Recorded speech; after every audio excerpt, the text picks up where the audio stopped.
Hello, Halton.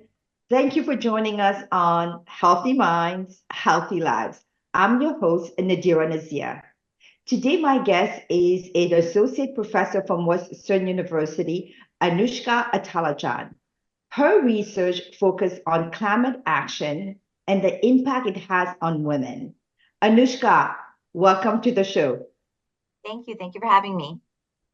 And I know before the show, we were talking a little bit about the great work you've been doing in regards to climate action. A lot of us, when we think of climate change, climate action, is all the different disaster that's happening around the world. We're not thinking so much about the impact it has on specific gender. Tell us a little bit about the work you've been doing, I believe it's in Pakistan, on the impact on women. Yeah, sure. I'd be happy to. So, what we know about humanitarian crises globally is that when there is any type of a crisis, is that doesn't affect everybody the same way. And we see these patterns that any group that is experiencing more marginalization, that is more disenfranchised or more made vulnerable, that they experience larger impacts. And if there aren't some type of safeguards to really protect their health and well-being, they will be disproportionately affected. So the current work that I'm doing is actually looking at the floods that happened in 2022 in the Swat Valley in Pakistan and looking at the gendered impact of those floods. So, how the floods affected women's health and well being differently, but also how gender was incorporated into the humanitarian response. And the goal is really to make recommendations from this project on how we can better incorporate gender into humanitarian responses. Because we know that unfortunately, these disasters are going to continue to happen as climate change continues to worsen. Yeah. And I know I have a lot of questions. And for my viewers out there, I know generally my show focuses on the impact of mental health and wellness. And these are the mental health and wellness of people that are being affected in these crises. And I think it's always good for us, all of us collectively as a community, as a society, to be aware of those differences, the impact really that's happening around the world. It may not impact us specifically here in Canada, but it does impact a lot of folks. And we never know what could happen in the future. So we want to be very well aware of that. So, Anushka, can you tell us a little bit more about some of your findings within that research? Yeah, absolutely. So this research is ongoing. We are basically doing work in three different locations in the Swat Valley. And so we are currently starting our research in the second location, but I can share some of what has been emerging from the first field site. And what we are finding is that there have been big impacts on education rates. During the floods, many schools were destroyed, and even the ones that weren't destroyed, they were shut down. So you had a lot of young women, adolescent girls that actually withdrew from school. And what we know globally is that when adolescent girls withdraw from school, that it's very unlikely that they do then re-enroll. We've seen this in other humanitarian crises, such as what's happened in Syria, and that this often then leads to increased early marriage. And so we have been seeing similar patterns in Pakistan where there are adolescent girls who have withdrawn from school and they haven't re enrolled. And you're seeing this rise in early marriage. You're also seeing impacts on health just generally. So during the flood, during the evacuation, women had to just whatever they could grab, they took it with them and then they left. So things such as contraceptives, they weren't able to take it with them. So, we had women come into our focus group discussions and share that they weren't able to take their contraceptives with them and they ended up becoming pregnant, and it was an unwanted pregnancy. And so you are seeing impacts on a variety of different health conditions and health outcomes. Another huge impact has been access to care has been hugely impacted. So in the Swat Valley, there were 40 bridges that used to go across the main river that goes through the center of the Swat Valley. And of those 40 bridges, there are only approximately four that are currently standing. So what that means is that how people are getting across this river is they're actually using pulley systems. So they're literally baskets and pulley systems that are getting people across this river. And of course, those aren't very secure. Even when I was there last June, there was an incident where the day before a woman and child fell into the river. And the river is so fast that once somebody's in that river, that's it. And so being able then to access care if you're a pregnant woman and you're trying to, get into some type of a health center to deliver, your ability to access that care is extremely, extremely limited. So it's interesting to hear that after a natural disaster, there's so much that goes on that happened, that impact. And that's been since 2020. So 2 years later, how much progress has been made? Yeah, so there has been, the government has been putting in efforts. There's been a lot of NGOs that are also working in that area. The river has changed its width. So areas that used to be on the side of the road are now right in the middle of the river. So there is a lot of difficulty in trying to rebuild some of those areas, but people lost so many possessions. And so trying to rebuild that for different families, even though some families have received some money from the government, being able to actually, build up those possessions again has been really, really difficult. And what we also know is that women generally tend to engage in more informal labor. So, things such as sewing or selling things out of their house. And so when we're thinking about the money received from the government, that was for more individuals that were engaged in formal types of labor. So in many ways, women were not receiving the same type of recompensation for their labor. So they've lost these economic opportunities, and then they're also not getting the same compensation. So you mentioned this NGOs there of helping out. From your experience, from what you've seen, after a disaster has struck, how long does it take to truly recover? Yeah, that is a really, really good question. And I think there's just so many different variables around that. If we speak, when I was there last June, I had the opportunity to go and speak to some of the women, myself. And when we think about recovery, there's the recovery that happens in terms of, rebuilding a house or, getting back, buying new pots and pans and livestock, et cetera. But then there's a recovery that is, the mental health of it, that those impacts, and those are really long lasting. I remember I was sitting with this one woman, and as we were speaking, she was saying that every time that it rains a lot, that she gets anxiety, that she's just so fearful that something's going to happen. When she hears noises, because the river is a very strong river, so at night sometimes you'll hear big rocks banging against each other, and that usually indicates that the river flow has increased. And she's like, whenever I hear those noises, I get that feeling in my chest of like, is something going to happen again? Is something going to happen again? So those types of impacts, I'm not sure how long it'll take to be able to recover from that. Yeah. So you mentioned it, PTSD is Mhm. absolutely present in this individual and many of them, right? Because of that fear. And oftentimes there is not a choice of them relocating to a new place. But there is some definitely the displacement. Most people wants to continue living where they live, right? Yeah, And when you're looking at these issues, though, are there any NGOs that will address the mental health, or is that bottom of their list? Because the first thing they just want to make sure these people have shelter and food and clean water. yeah. I mean, there are some groups that are really working to address mental health. I think that, what we see in Pakistan is similar to what we see in a lot of low middle income countries where there aren't as many mental health professionals, in the per like the population density, there are very few mental health professionals. So I think that this it reflects sort of this larger need where even though there are groups that are out there trying to provide services, the need outweighs what is being provided by so much. And many of the families there, just to return to the point around displacement, many of the families there also are not in the economic position to be able to move anywhere else. They're living in ancestral homes.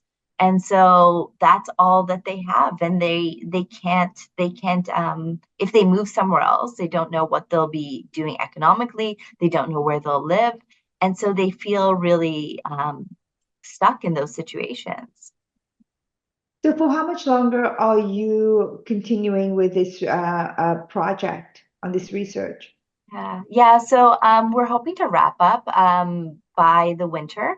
So November, December this year, we'll be wrapping up. And we've been working closely with the Provincial Disaster Management Authority in Khyber Pakhtunkhwa, which is a province in which we're doing work. And so we are hoping that we will be able to come up with a list of key recommendations from our findings that we can work with them then to incorporate into their plans in the future. And Anushka, is there any organization in Canada here that are helping and assisting as well? Do you Yeah, reach out locally as well here? Yeah, so I mean, within my work, I haven't really been looking at like what Canadian organizations are doing. I know that just anecdotally, I know that after the floods immediately hit, that there were many organizations that were working across Pakistan because it wasn't just the Swat Valley that was affected; it was other areas of Pakistan as well. So there were a fair amount of organizations that were doing that work, but yeah, I'm not really sure who is still continuing to do that work in terms of Canadian organizations. And I'll probably have a better idea of that, in a few months once we kind of have all of our findings together. So, and for me, I've just kind of learned a lot of new things, the impact it has, right, on people, especially women. And for you, as you were going through that research, what are some surprising findings that you had that you didn't realize or you didn't thought of before entering that research? Yeah, so one of the things that was really surprising to me was really around, the way that part of the norms really influenced women's experiences. And so for those of your audience who may not be as familiar with Pakhtun culture, part of the norms are basically segregation norms that regulate the spaces that women can enter and be present in. And so the basic core of it is limiting women's interactions with non-familial men. So that may mean that women are not traveling to markets unaccompanied, or it may mean that they're veiling in different ways. And these can vary a lot depending on the location of Khyber Pakhtunkhwa that you're in. They also vary, depending on your family and how your family interacts with part of the norm. So there's a fair amount of variation within these. But what I found in speaking to women there was that when they were displaced because they had to leave their homes, they struggled a lot with being able to actually maintain these part of the norms. And part of that's deeply tied to honor and the honor of family. So, we did this activity where it's an object photo voice where we asked women to bring in an object that symbolized their experiences with the floods. And one woman, she brought in a burqa, and she said that when I had to flee, I wasn't able to take my burqa with me. And so that meant that I wasn't able to actually veil in the way that I felt comfortable while I was away from my home. And so that can be a really upsetting experience for a lot of women, but it can also have impacts on their health and well-being. So they've seen a rise actually in women's shelters in Swat with adolescent girls who, during displacement, were then basically in like different camps and different settings. There were allegations that they were tied or like connected to other young men. And so because of that, their families have thrown them out. And so they're seeing this rise in adolescent girls in shelters. And so there are all of these ways that, the cultural context can interact with, and like how gender is conceptualized in that cultural context can then interact with this natural disaster to have a range of different impacts.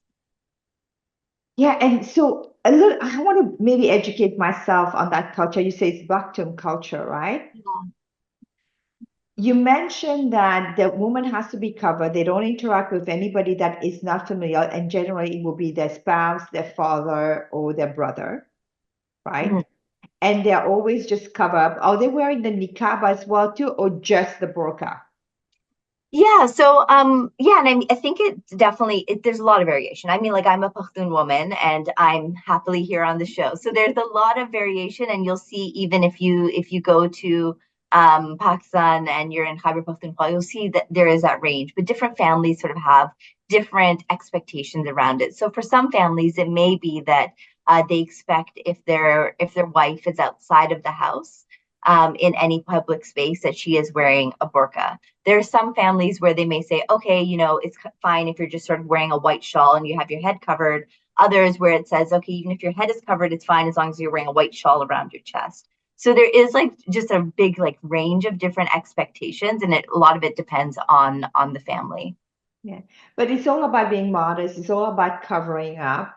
And you mentioned sometimes they don't want their voice to be heard by someone that is not close to that inner circle.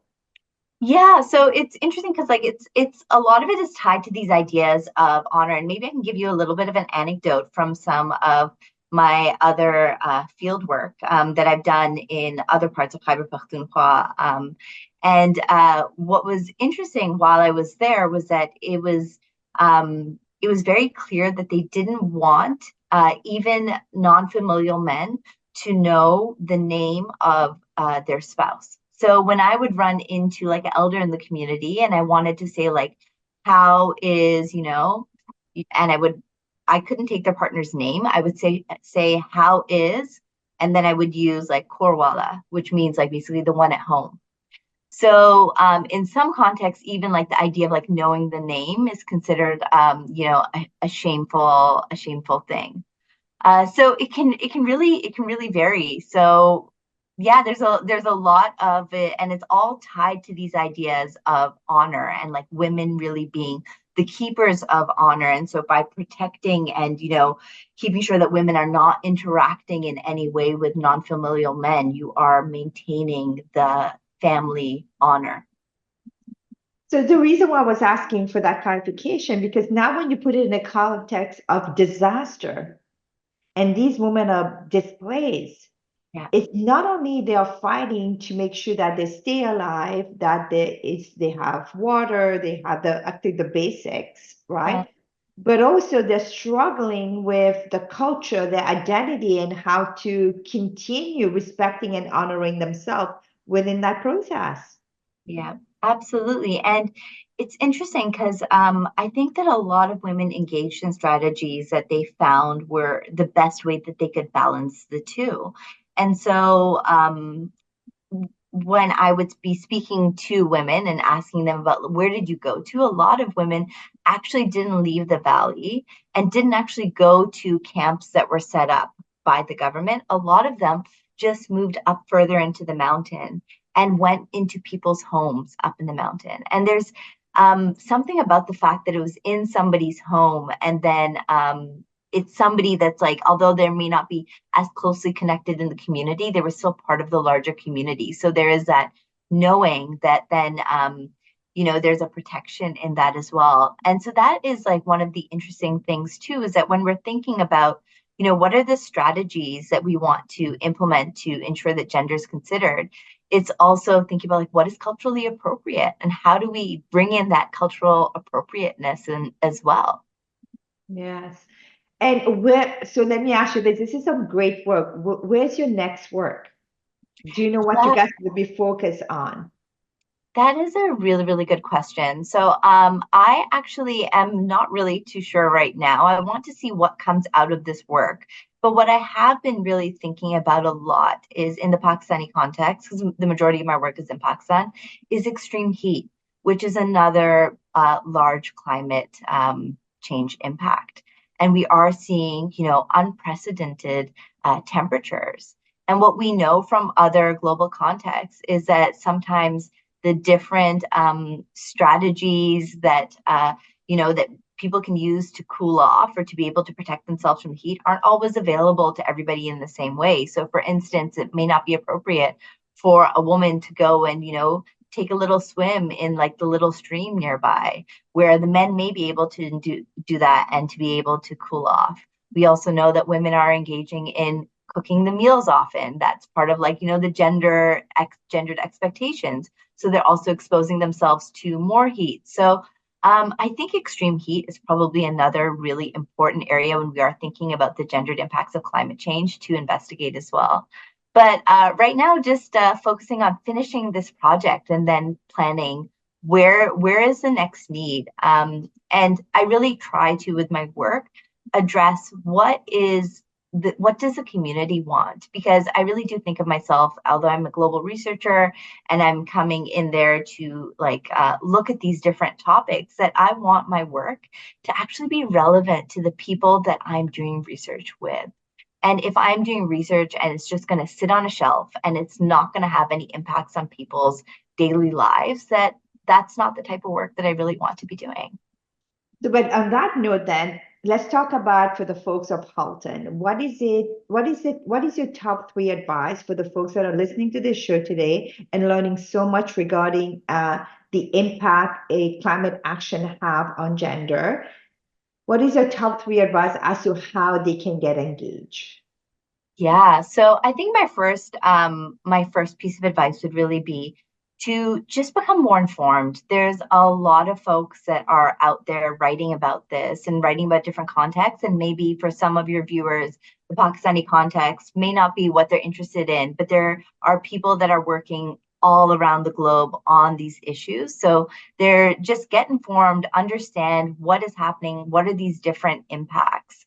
The second would be to, engage with different organizations. There are a lot of global organizations that are doing great work, especially when we hear about disasters. Sometimes I think there's so much going on in the world that we can feel overwhelmed and not know what to do. But, being able to support, if you can financially, if not just with advocacy, different organizations that are out there on the ground is great.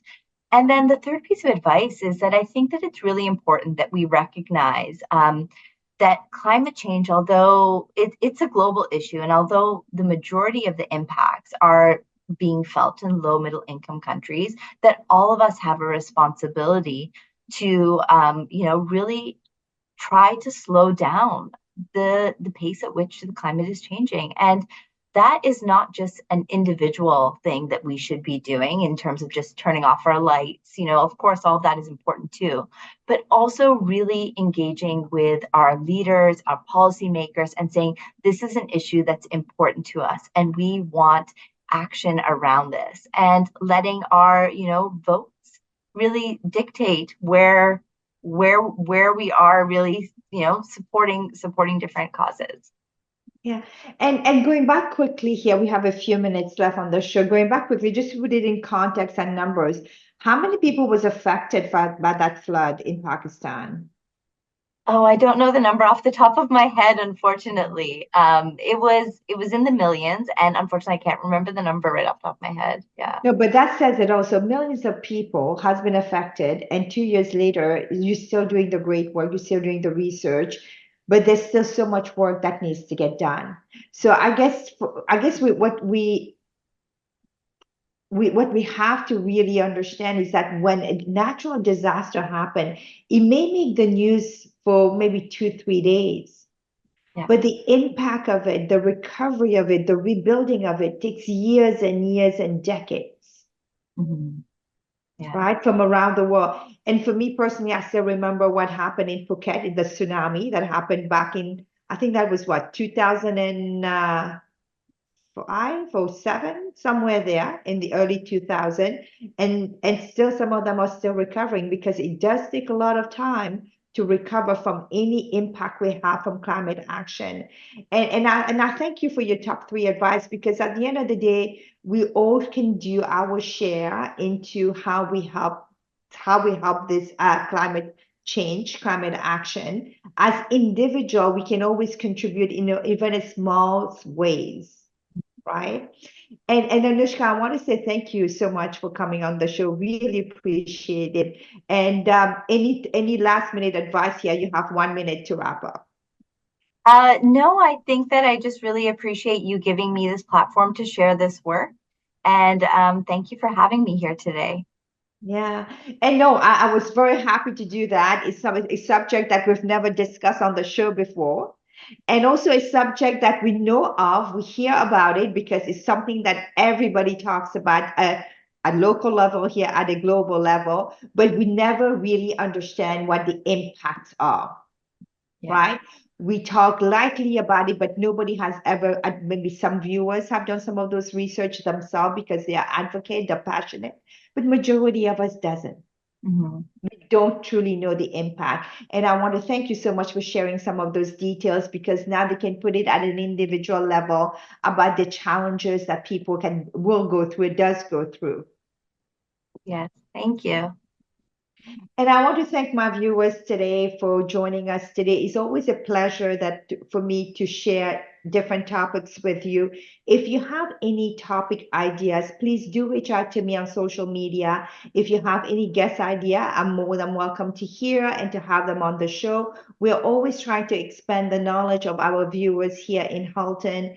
And I want to say, Anushka, again, thank you again for joining us today and sharing all this great work. If you want to reach out to her, we'll share her social media, and her contact for you to reach out if you have any questions.